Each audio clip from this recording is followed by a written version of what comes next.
साल 1857 स्वतंत्रता का पहला संग्राम, लेकिन ये उस काले अध्याय की शुरुआत थी जब ब्रिटिश सरकार की क्रूरता अपने चरम पर थी। देश में सूखा पड़ा, बीमारियों की वजह से हजारों लोगों की जान गई और महंगाई 300% तक बढ़ गई थी। भारतीयों में फैले इसी तनाव और असंतोष ने जन्म दिया कांग्रेस पार्टी को, भारत की ग्रैंड ओल्ड पार्टी जिसने 5 दशक से ज्यादा देश पर राज किया। इंडियन नेशनल कांग्रेस का इतिहास। ये पार्टी आजादी से 62 साल पहले की है।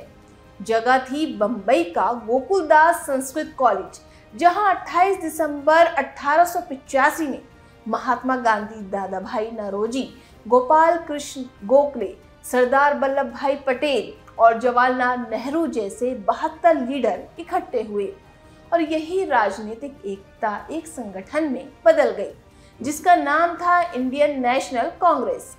हालांकि ये पार्टी किसी भारतीय नहीं बल्कि एक रिटायर्ड अंग्रेज ऑफिसर ए.ओ. ह्यूम की पहल पर बनी थी।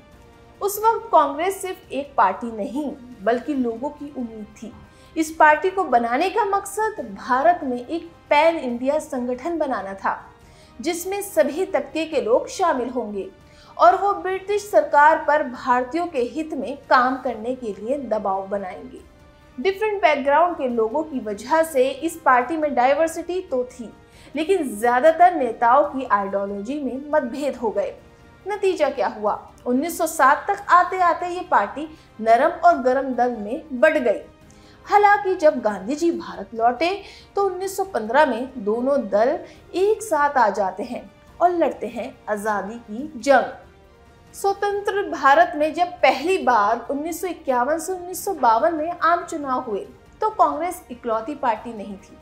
उसके अलावा और 53 पार्टियां भी थीं, जिनमें से 14 नेशनल पार्टियां थीं, लेकिन कांग्रेस चुनाव जीत गई और सत्ता में आई। साल 1977 तक देश पर सिर्फ कांग्रेस की सत्ता थी, लेकिन उस साल जनता पार्टी ने कांग्रेस की कुर्सी छीन ली। हालांकि 3 साल के अंदर ही 1980 में कांग्रेस ने सत्ता में वापसी कर ली। 1989 में कांग्रेस को एक बार फिर सत्ता से हाथ धोना पड़ा। साल 1991, 2004 और 2009 में कांग्रेस गठबंधन के जरिए सत्ता में रही।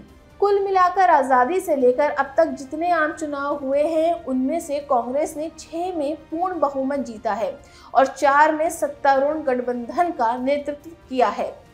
इसने देश को अब तक 7 प्रधानमंत्री दिए हैं। ये वो पार्टी है जिसे केंद्र में 25 सालों तक सीधे कोई टक्कर नहीं दे पाया, लेकिन 138 साल की कांग्रेस का सफर किसी रोलर कोस्टर से कम नहीं है। साल 2019 के आम चुनाव में कांग्रेस को 11 करोड़ से ज्यादा वोट मिले थे। 20% से ज्यादा वोट शेयर के साथ ये पार्टी दूसरी सबसे बड़ी पॉलिटिकल पार्टी बनी हुई है।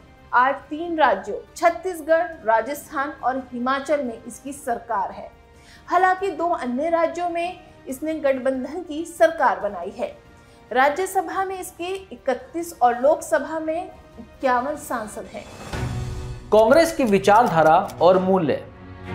आजादी से पहले इसकी विचारधारा देश को आजाद करवाने की थी और अब धर्म, वंश और प्रांत से जुड़े विवादों को खत्म कर राष्ट्रीय एकता लाना है। इसका कहना है कि ये पूरे भारत को एक कुटुंब मानती है और भारतीयता इसका संगम है। लोकतंत्र, राष्ट्रवाद, धर्मनिरपेक्षता, समावेश, विकास और सामाजिक न्याय इसके आधार स्तंभ हैं।